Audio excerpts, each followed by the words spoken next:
Isang linggo na tayong ganito. Baka naman pwede na tayong mag-usap ngayon, Vanessa. Please stop acting like a little girl.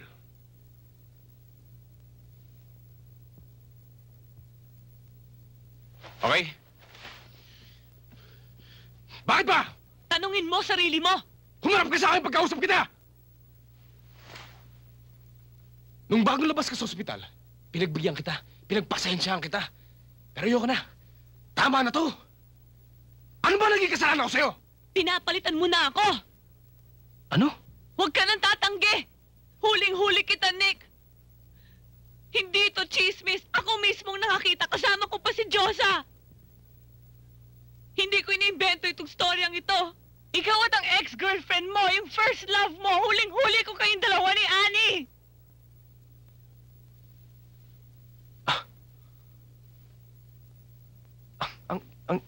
Ang ibig mong sabihin itong buong linggong ito, yun ang pinagtatantruman mo?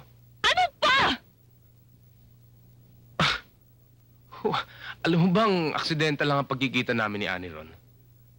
She's married to this German guy. May negosyo sila at nagkataong magmi-meeting sila dun sa hotel na yun. Wala namang... Wait a minute, why do I have to explain this to you? Huh? There's nothing to explain anyway! Sabihin mo sa akin kung bakit kita dapat palitan. Ha? Bakit kita dapat palitan? Pag niloko mo ako, Nick. Hindi ako nagbibiro! Ako! Eh di sabay tayo!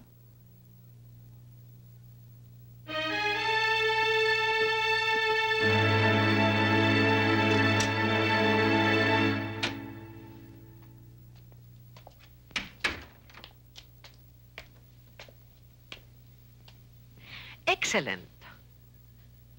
Salamat sa Diyos, iho. You're now immortalized in a magnificent work of art. Hindi pa nga ako tapos yan, Mama eh. Talaga? Kaya't hindi ka pwede umalis sa upuan na yan hanggat hindi natatapos ni Diyosa ang portrait mo. Kaya't hindi ka rin pwede pumunta sa party ni Hector. Hindi ba, Mama? Nakakahiya na kay Diyosa. Ang tagal na niyang ginagawa yan. Oo nga naman. Iho, hindi bali na. Total talaga namang hindi kayo magka-vibes ng pinsan mong si Hector. Ay, naku, tayo na. We're going to be late. Merienda Sena pang imbitasyon natin. Diyosa, ikaw nang bahala dito, ha? Siguraduhin mo lang na hindi yan aalis sa pwesto niya, okay? Yang layas na yan. Oo. Oh, sige. Nick, iho, behave. Okay, bye. Diyosa, alis na kami. Sige, ho. Sige, Ma.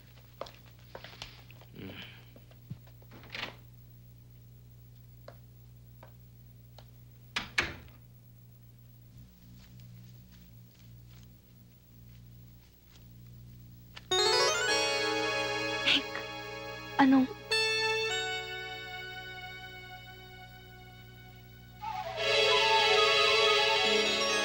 Minsan nagtantrum si Vanessa. Nainis ako. Nagpunta ako sa Cebu. Napadaan ako dito sa lugar na to. Nakita ko tong bahay na to. Sabi ko sa sarili ko, maganda rito. Tahimik. Layo sa gulo. Malayo kay Vanessa. Malayo sa mga kalokohan niya. Binili ko. Pinangako ko sa sarili ko na walang ibang makakaalam ng bahay na to kung hindi ako.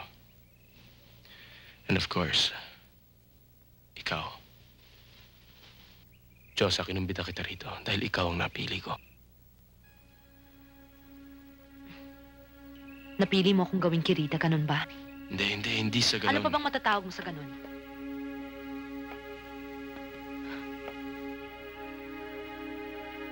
Nick, may asawa ka na. Hindi na matutupad yung pangarap ko kay Vanessa. Isa lang naman talaga ang pangarap ko eh. Isang napakalaking pangarap. Gusto kong magkaroon ng anak. Isang anak. 5, 6, maraming anak. Hindi na maaaring magkaroon ng anak si Vanessa.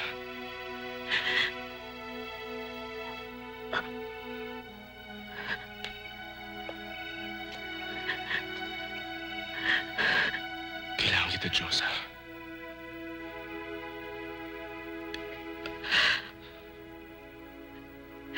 Mahal kita. I love you.